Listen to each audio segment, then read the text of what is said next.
Hello again, everybody. It's been a whole week. We've made it to Friday, which is always very exciting. I hope you have some nice things planned for the weekend, although I also hope you guys are still staying responsible, keeping safe, and looking after yourselves.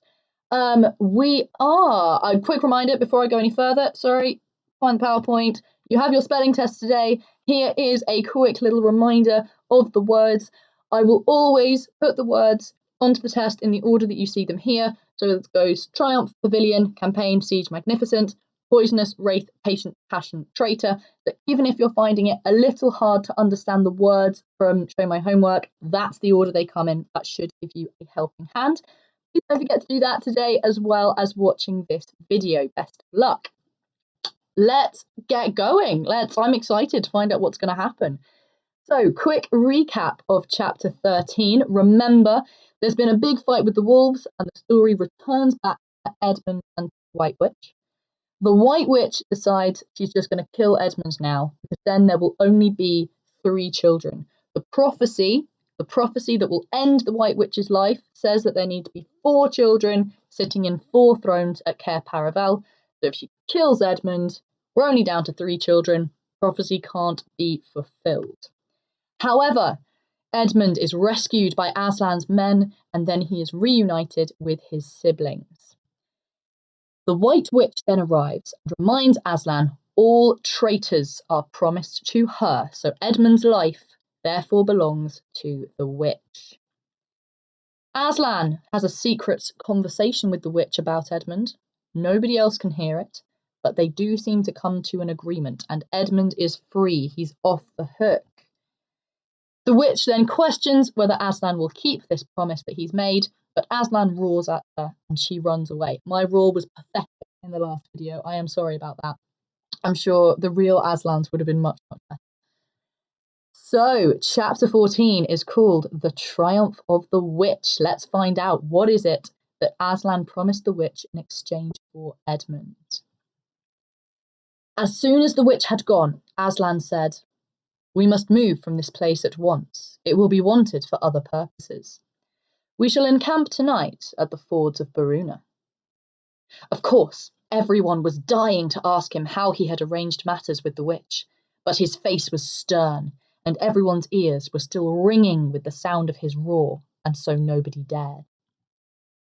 After a meal, which was taken in the open air on the hilltop, for the sun had got strong by now and dried the grass, they were busy for a while, taking the pavilion down and packing things up. Before 2 o'clock, they were on the march and set off in a northwesterly direction, walking at an easy pace, for they had not far to go. During the first part of the journey, Aslan explained to Peter his plan of campaign. "As soon as she has finished her business in these parts," he said, "the witch and her crew will almost certainly fall back to her house and prepare for a siege. You may or may not be able to cut her off and prevent her from reaching it." He then went on to outline 2 plans of battle, one for fighting the witch and her people in the wood, and another for assaulting her castle. And all the time, he was advising Peter how to conduct the operations, saying things like, "You must put your centaurs in such and such a place," or "You must post scouts to see that she doesn't do so and so," till at last Peter said, "But you will be there yourself, Aslan." "I can give you no promise of that," answered the lion, and he continued giving Peter his instructions. For the last part of the journey, it was Susan and Lucy who saw most of him. He did not talk very much, and seemed to them to be sad. It was still afternoon when they came down to a place where the river valley had widened out, and the river was broad and shallow. This was the fords of Baruna, and Aslan gave orders to halt on this side of the water. But Peter said, "Wouldn't it be better to camp on the far side, for fear she should try a night attack or anything?" Aslan, who seemed to have been thinking about something else, roused himself with a shake of his magnificent mane and said, "Eh? What's that?" Peter said it all over again. "No," said Aslan in a dull voice, as if it didn't matter. "No, she will not make an attack tonight." And then he sighed deeply.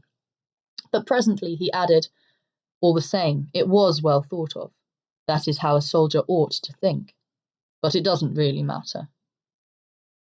So they proceeded to pitch their camp. Aslan's mood affected everyone that evening. Peter was feeling uncomfortable too at the idea of fighting the battle on his own. The news that Aslan might not be there had come as a great shock to him. Supper that evening was a quiet meal. Everyone felt how different it had been last night, or even that morning. It was as if the good times, having just begun, were already drawing to their end. This feeling affected Susan so much that she couldn't get to sleep when she went to bed. And after she had lain counting sheep and turning over and over, she heard Lucy give a long sigh and turn over just beside her in the darkness. "Can't you get to sleep either?" said Susan. "No," said Lucy. "I thought you were asleep. I say, Susan." "What?" "I've a most horrible feeling, as if something were hanging over us." "Have you?" "Because, as a matter of fact, so have I." "Something about Aslan," said Lucy. "Either some dreadful thing that is going to happen to him, or something dreadful that he's going to do." "There's been something wrong with him all afternoon," said Susan. "Lucy, what was that he said about not being with us at the battle? You don't think he could be stealing away and leaving us tonight, do you?" "Where is he now?" said Susan. "Is he here in the pavilion?" "I don't think so." "Susan, let's go outside and have a look round. We might see him." "All right, let's," said Susan. "We might just as well be doing that as lying awake here." Very quietly, the two girls groped their way among the other sleepers and crept out of the tent.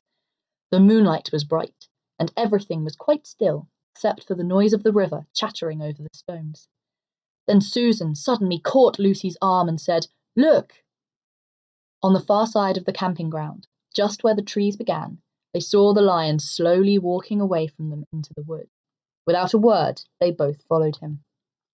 He led them up the steep slope out of the river valley and then slightly to the left, apparently by the very same route which they had used that afternoon in coming from the hill of the stone table.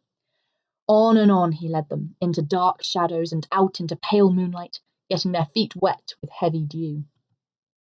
He looked somehow different from the Aslan they knew.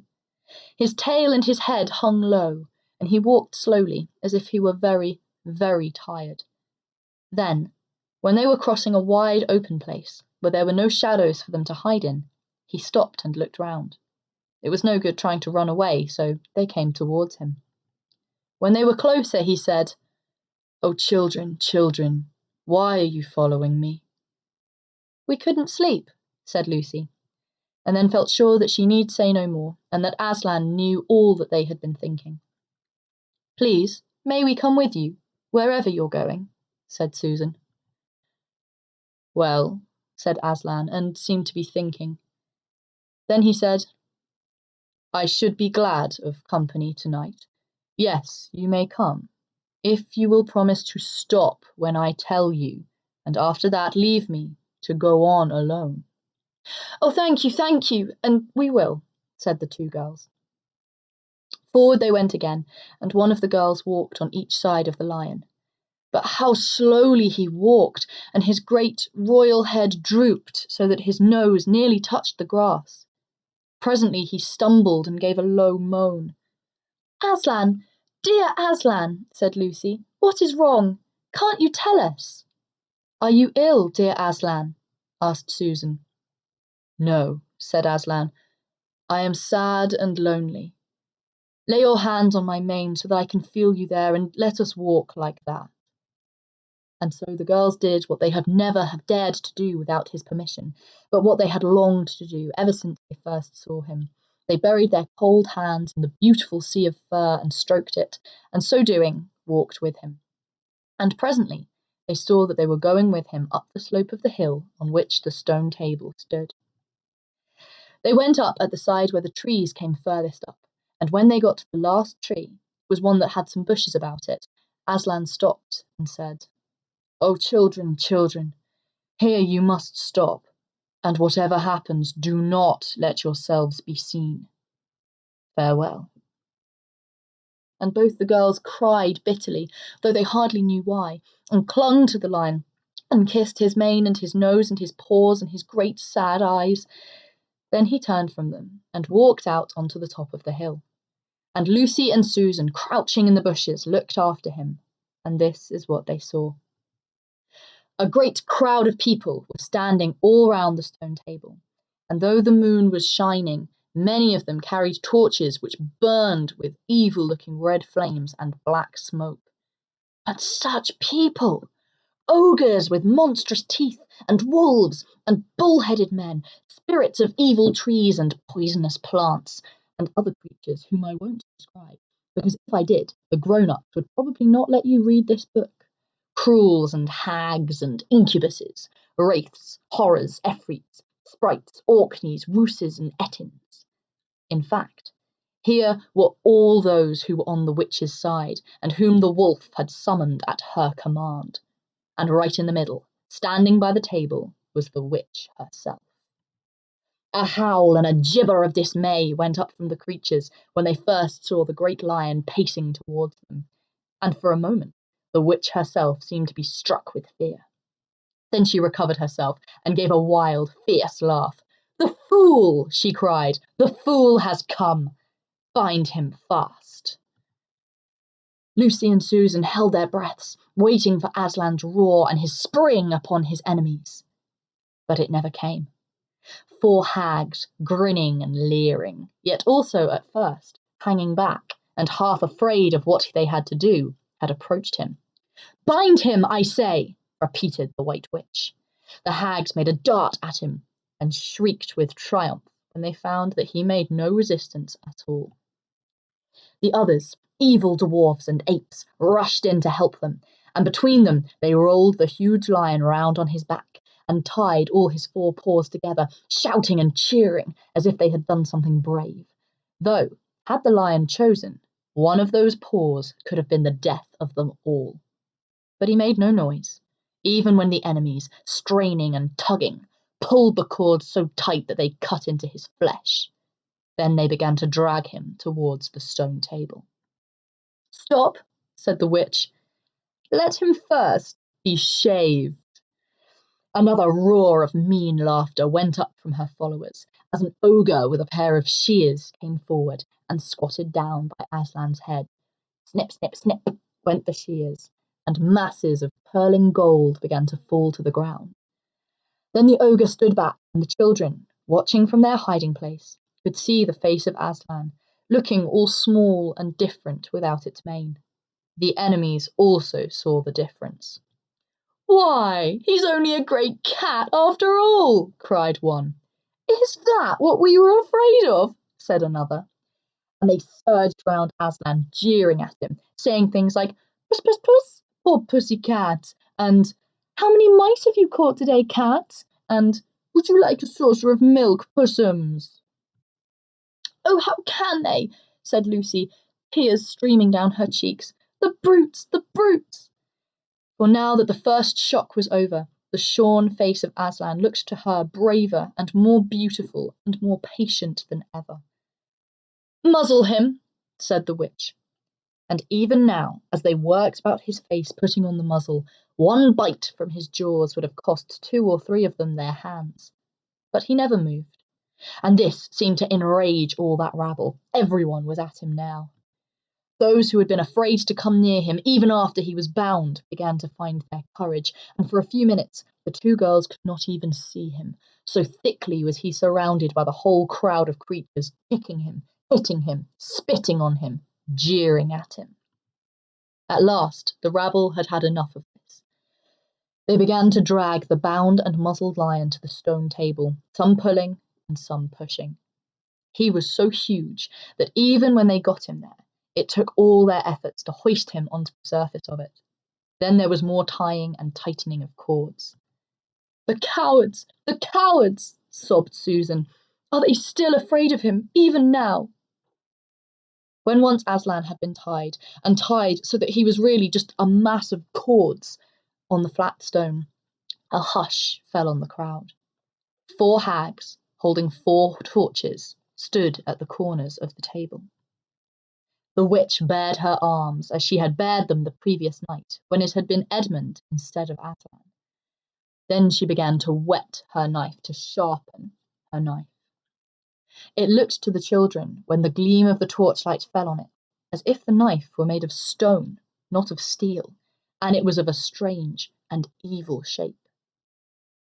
At last she drew near. She stood by Aslan's head. Her face was working and twitching with passion, but his looked up at the sky, still quiet, neither angry nor afraid, but a little sad. Then, just before she gave the blow, she stooped down and said in a quivering voice, "And now, who has won? Fool!